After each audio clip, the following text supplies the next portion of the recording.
खर तर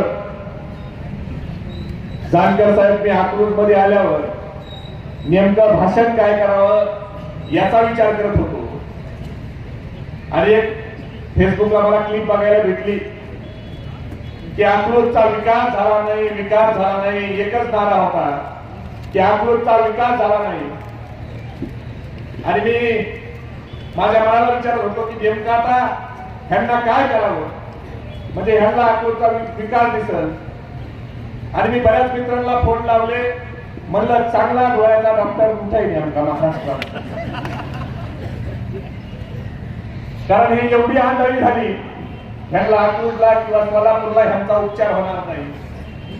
Lahane doctor retire झाले बिचारे, तर त्यांना विनंती करू की ह्यांना जरा ह्यांची डोळे चेक करा आणि डोळे जर चांगले असले तर चांगला मेंदूचा डॉक्टर पुढे हे बघावं लागेल. अरे अकलूजचा विकास तुम्हाला दिसत नाही, नेमकं विकासाचा रोल मॉडेल काय हे तुम्ही तुमच्या भाषेत सांगा. आमच्या मित्राचं गाव आमच्या मतदारसंघाचं पैठण आहे,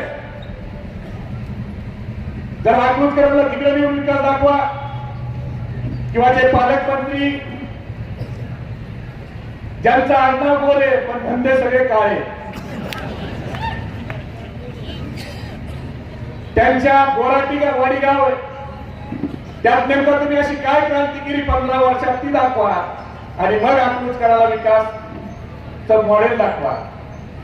आणि सारखा एक रट्टा लावला अकलूज मध्ये दहशत आहे, दहशत आहे. अरे अकलूज मध्ये जर दहशत असती तर 3-3 पॅनल उभा राहिले असते का? ह्या चौकात येऊन ह्या स्टेजवर तुम्हाला विजयदादाचं नाव आहे म्हणून लाज वाटली असेल, पण पलीकडे स्टेज लावून तुम्ही इथंच भाषण केलं. जर दहशत असते ते घडलं असतं. अरे दहशत ही दोंडाईला तुमचा मंत्री गिरीश रावल आहे भाजपचा, त्याची आई विरोध करायसाठी पोलिसांना पाठवून उमेदवार उचलून आणले आणि 26च्या बिनविरोध केले. तुमचे मंत्री गिरीश महाजन, त्यांनी त्यांची बायको बिनविरोध केली, तिथं बळाचा दहशतचा वापर केला. अरे अकलूज मध्ये दहशत असती तर 3 पॅनल झाले नसते. मोहिते पाटील कुटुंब हे दहशतीने नाही तर त्यांनी अकलूजकर आणि सोलापूर जिल्ह्याचे लोकांची मनं हे प्रेमाने आणि कामाने जिंकली. त्यांना लोकांच्यावर विश्वास आहे की आपल्याला दाबदडप करायची गरज नाही, आपण केलेल्या कामावर त्या ठिकाणी निवडणूक होऊ शकते. आज बाळाला मी तुमच्या वॉटर पार्कला होतो, सयाजीराजे वॉटर पार्क, ते मी कसं आलो होतो लोकसभेच्या निवडणुकीत मी प्रचारात बाहेर होतो. निवडणुका संपल्या आणि पोराला मी आश्वासन दिलं होतं की तुला वॉटर पार्कला घेऊन जाईल. मग निवडणूक झाली की पोरगा म्हणलं आपू आपने बोला था वॉटर पार्क को ले जाओगे, कौन से वॉटर पार्क को ले जाते? मी म्हणलं बाबा तू सर्च कर, तूच मला सांग, संध्याकाळी आल्यावर तुला घेऊन जातो.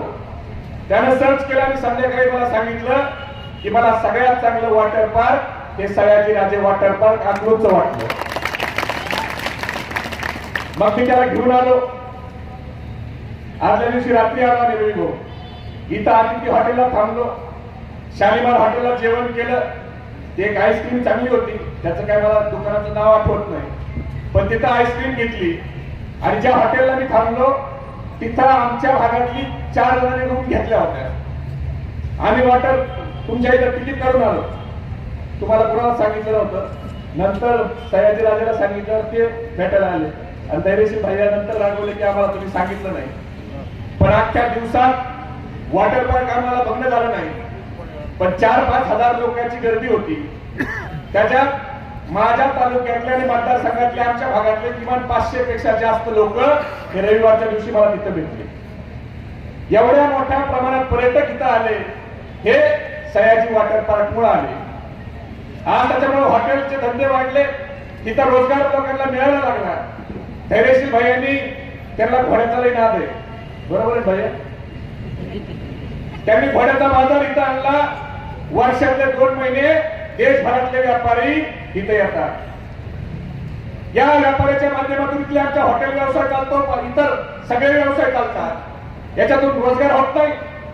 धैर्यशील भैयाला विरोधकांना एक लक्षात ठेवा, गोरे आणि आमचे रामभाऊ त्यांना घोड्याचा नाद आहे आणि कुणी लई येण्यासारखं केलं तर घोडे लावायचं पण नाद आहे.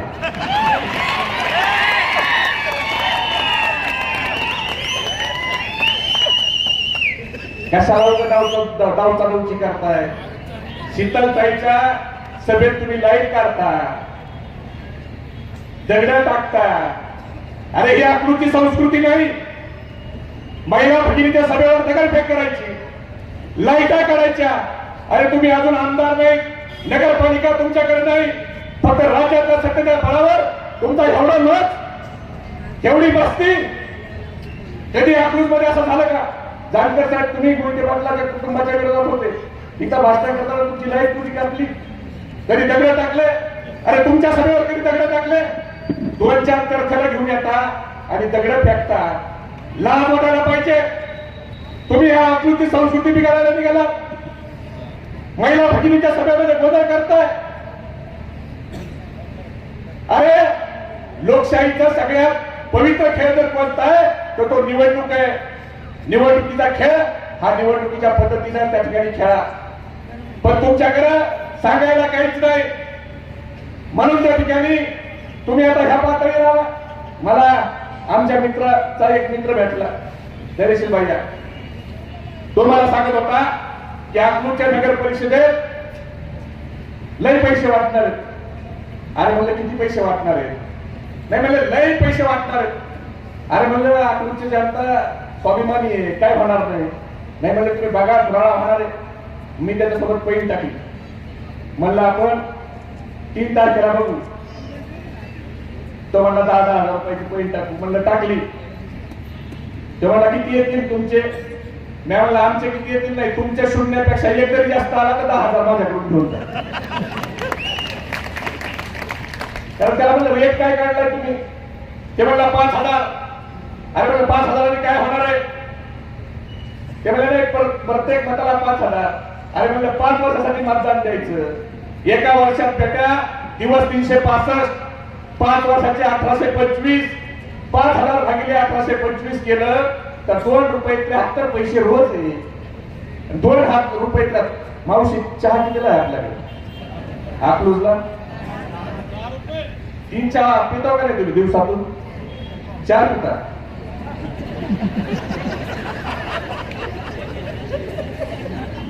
म्हणजे आमच्या ताईचा दिवसाला चहाचा खर्च रोजचा 40 रुपये एकटीचा.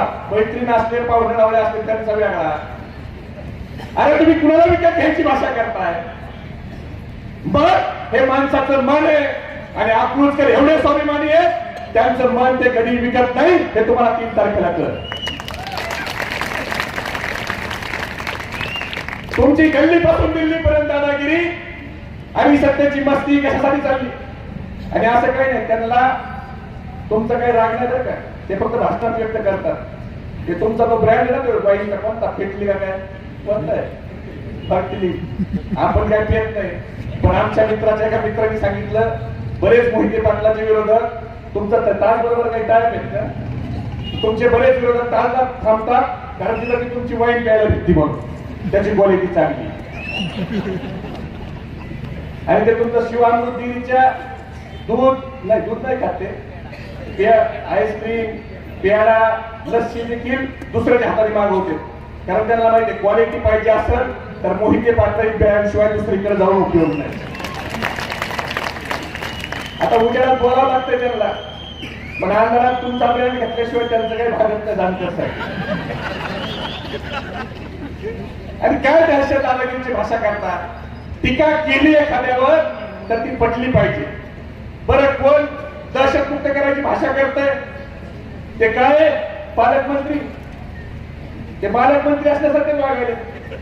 आता आमच्या महिला भगिनी येत आहेत, नाहीतर हायकोर्टानं एका महिलेच्या ऑर्डरमध्ये काय लिहिलंय हे मी वाचून टाकू शकत नाही, कारण आमच्या महिला भगिनी येत आहेत. हे तुमचे प्रताप आहेत.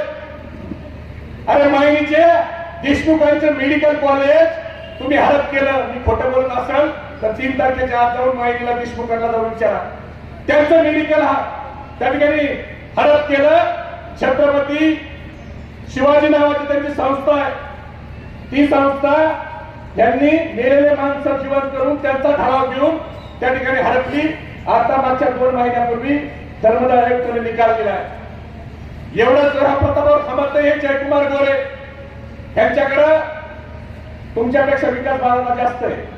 कारण तुमच्याकडे मेलेले माणसं जिवंत करून द्यायची योजना आहे का? तेवढा विकास मात्र त्यांच्याकडे जास्त आहे. त्यांच्याकडे जाणतं मेलेले माणसं जिवंत करून भेटतात. हे दलित आमचे बांधव आहेत. पिराजी विष्णू भिशे यांचा मृत्यू 8/10/2016 ला झाला. माहिती जाते. आणि हे पिराजी विष्णू भिशेंना पालकमंत्र्यांनी फोन केला. म्हणले वर तुम्ही थांबू नका, तुमच्या अर्जंट मला गरज आहे, खाली या. आणि पिराजी विष्णू भिशे ते 11/12/2020 ला खाली आले, रजिस्ट्री ऑफिस मध्ये आले, त्यांना रजिस्ट्री करून दिली, परत वर गेली. त्या प्रकरणात गुन्हा दाखल झाला जानकर साहेब, त्यांना सुप्रीम कोर्टाने देखील बेल दिली नाही. हे जेलमध्ये ते गेले आणि ज्या जेलमध्ये त्यांना लवकर जामीन दिली त्या जेलचं प्रमोशन थांबवलं गेलं, चुकीची जामीन दिली म्हणून. आणि या महिला भगिनीच्या प्रकरणात ते अटक होते. तुम्ही म्हणले ना बाईला म्हटलं म्हणजे कधी होत नाही, खरं आहे हे असे प्रकार करणारे लोक ते अकलूजला येऊन दहशत दादागिरी तर सांगणार. अरे तुम्ही तुमच्याकडे काय केलं? तुषार खराब नावाचा एक पत्रकार आहे. माझी पत्रकार बांधवांना विनंती आहे, त्या तुषार खराबला कधी तुम्ही भेटाव, कधी भेटा. आणि त्या तुषार खराब सारखा अन्यायाच्या विरोधात बोलतो म्हणून त्या तुषार खराबला किती वेळ दिवस जेलमध्ये ठेवलं. खंडणीच्या गुन्ह्यात तुषार खराब जेलमध्ये असताना एक अॅट्रॉसिटी आणि 3 महिने जो माणूस राहते त्याची जामीन झाली तर सोमवारी बाहेर येणार म्हणून रविवारी परत एक अॅट्रॉसिटी केली. हा विकास आहे? हे दहशतीचं मॉडेल नाही, दादागिरीचं मॉडेल नाही. आणि अशी लोक येऊन तेच म्हणतो ना मी, त्या तुषार खराबची तुम्ही कधी कहाणी ऐका. म्हणजे दहशत दादागिरी किती आहे. मी म्हणतो एक खोटं समजा, 2 तारखेला मतदान आहे, तुम्ही ह्यांच्या पलीकडे तुमच्याकडे मान खटावे मसवडे तिथं विचारा 15 दिवस पाणी येत आहे का? अरे तुम्ही तिकडे विकास करा आणि मग दिवे लावायला इकडे या. तिकडे काय पाहता तुम्ही इकडे काय शांतपणा करायला लागले. आणि मी एवढं सांगतो अकलूजकरांनो, आईची माया ही ताईला कधीच येत नाही. विजयदादासाठी अकलूजचं कुटुंब हे तुम्ही सगळे आईसारखे आहेत. त्यांना आईसारखी त्याची तुमच्यावर माया आहे. आणि ह्या सगळ्याच्या दायातला 2-3 हे जयकुमार गोरे, आमचा राम भाऊ, ते रणजित निंबाळकर, ह्या देवेंद्र फडणवीसच्या दाया आहे. हे लक्षात ठेवा. आई जास्त माया देते का दाई जास्त माया देते का? दाईचा पगार बंद झाला का दाई काय करते? हाय तसं निघून आपटून निघून जाणार. तसं देवेंद्र फडणवीस नावाच्या मालकाने ह्यांचा पगार बंद केला ना तर हे ज्याने कुणी घर बांधलंय ते अर्ध्या किमतीत घर विकून परत आपल्या गावाला झाले. सत्ता नसल्यावर हे एक मिनिट पलीकडे येणार सुद्धा नाही तुमच्या बाजूला. आणि त्यांचे घर विकून द्यायची जबाबदारी शेवटी मला ठेवावी लागणार आहे. शेवटी आपण कोणाचं नुकसान करणार नाही. त्यामुळे बाहेरच्या माणसाला मी आलो, मी फार गप्पा मारल्या तर जेवढं प्रेम विजयदादाला आहे, बाळदादाला आहे, धैर्यशील भैयाला आहे, मोहिते पाटील कुटुंबाला आहे, तेवढं प्रेम आम्हाला असू शकत नाही तुमचं. कारण अनेक वर्ष त्या कुटुंबाने तुमच्यासाठी केलं, तुम्ही कुटुंबासाठी केलं. तुमचं एकमेकाचं एक नातं आहे. हे बाहेरचे पाहुणे कलाकार हे जास्त दिवस टिकत नसतात. आणि अकलूजकरांना माहिती आहे खरं तर ह्यांचा एकमेव अजेंडा आहे. निवडणुका आल्या, मगाशी तुम्ही सांगितलं चांगला मुद्दा मांडला की शिक्षणाला शाळा सगळे कॉलेज चांगले हे विजयदादांनी त्यांच्या मार्गदर्शनाखाली निघाले, कारखाने त्यांच्या मार्गदर्शनाखाली निघाले. हे जेवढे तुमच्याकडे येतात ना विकास सांगायला, त्यांनी एक कारखाना काढलाय का? एक शाळा काढली का? एखादी कंपनी काढली का तिथं 100 पोरांना रोजगार मिळेल? आणि हे काय विकासाच्या गप्पा मारताय? अरे तुम्ही स्वतः काही केलंय का जिथं 100 लोकांचा रोजगार हा तुमच्याकडे उभा राहील हे तुम्ही केलंय का? एखादा प्रोजेक्ट दाखवा. बाळाला तुमचा ते वाया वाटत की ना सयाजीराजे एक दिवसात आमचा बघायचा झाला नाही पूर्ण. आता परत अर्ध राहिले ते पोराला परत पुढच्या उन्हाळ्यात आणावं लागते. घरची काम होतं इकडे आले. हॉटेल करा, रूम करा, जेवणाचा खर्च. म्हणजे पर्यटन वाढलं पाहिजे. शिवसृष्टी केली. 1 लाख लोक वर्षाला येतात. 1 लाख लोक. अरे तुमचे तोंड बघायला 100 लोक पण येणार. तुमच्या तोंड बघून अकलूजचा विकास होणार आहे का? या कुटुंबाने या अकलूजवर एवढं प्रेम केलंय. मी जबाबदारीने सांगतो, मी कॅमेऱ्याच्या समोर सांगतो, जेवढ्या सुख सुविधा तुमच्या अकलूजमध्येच धैर्यशील पाहिजे हे सांगायला मला काही वाटत नाही. तेवढे आमच्या बीड हे जिल्ह्याचं ठिकाण आहे तिथं नाही. इथं आल्यावर आमच्या जिल्ह्याचं गाव आम्हाला खेड वाटायला. हे प्रामाणिक सांगतो, मी मीडियाच्या समोर सांगतो. एवढं काम हे विजयदाच्या माध्यमातून इथं उभा राहिले. एक एक इमारत, एक एक रस्ता काय नाही अकलूजला. अरे चांगल्या चांगल्या नेत्याचे गाव मी बघितले. महाराष्ट्रातल्या 358 तालुक्यातला एक तालुक्याची 10 मैल उपशेक जमणारा नाही. मी तुम्हाला जबाबदारीने सांगतो, या 358 तालुक्यात ते तालुक्याचं गाव नाही तरी असं सुंदर गाव एक मला महाराष्ट्रात दाखवा भाजपवाल्यांना. मी सांगतो धैर्यशील भाईला आपला पॅनल विड्रॉल करा म्हणून. एक गावाचं नाव सांगा जे गाव एवढं सुंदर बनवलं. अरे त्यासाठी त्यांनी प्रेमाने जीवातून काम केलंय. टीका करायला काही अक्कल लागत नाही हो. अक्कल ही काम करायला लागते. पण मला एक करा धैर्यशील भैया, तुम्ही भाजपमध्ये गेले तर तुम्ही लोकशाहीवादी होते आणि तुम्ही भाजप सोडली की तुम्ही लगेच पार दहशतवादी आतंकवादी झाले. असं कसं? म्हणजे भाजपमध्ये असताना विजयदादाचं कुटुंब लय चांगलं. आणि जसं महाराजांनी एक व्हिडिओ केला तो तरी हातात घ्यावा लागेल लोकसभेला. ज्या बांगल्यावर लगेच गिरीश महाजन चंद्रकांताला राग लागली. मग मोहिते पाटील एवढं कुटुंब वाईट आहे तर कशाला पाया पडायला गेला सगळे बांगल्यावर तिथून? काहीतरी एक ठरवायला ते चांगले आहेत का वाईट आहेत. पण मुळात राजकारणासाठी कोणत्याही ठरावाला जाऊन दादागिरी करायची. आमचे तुमचे जे पालकमंत्री आहेत, सध्या स्वतःला पालकमंत्री समजून त्यांनी घोटाळे भरपूर केले. ते सांगायला लागलो तर 10 वाटाचा टाईम पुरणार नाही. पण त्याचा एक कुळीचा घोटाळा आहे दादा, कुळीचा घोटाळा. ज्या घोटाळ्यात हायकोर्टाने ताशेरे मिळते तो घोटाळा तर कमालाचा आहे. 200 गेलेल्या लोकांनी कुळीला म्हणून परत बरोबर व्हायला लागलं. त्यांना परत जयकुमार गोरेच्या कुळी सेंटर मध्ये येऊन इलाज घेतला. आणि नुसता इलाज घेतला नाही तर जाण्याला जो भत्ता आहे, जो भत्ता त्या ठिकाणी दिला जातो तो भत्ता देखील त्या सगळ्या मेलेल्या 200 लोकांनी उचलला. आणि कोर्टात हायकोर्ट म्हणलंय पोलिसांना गुन्हा दाखल करताय. ते जयकुमार गोरेच्या विरोधात गुन्हा दाखल करायला उशीर झाल्यावर हायकोर्टाला फक्त मी तुम्हाला एक पॅरेग्राफ वाचून दाखवतो. तपास आम्ही करायला हायकोर्ट काय म्हणलंय?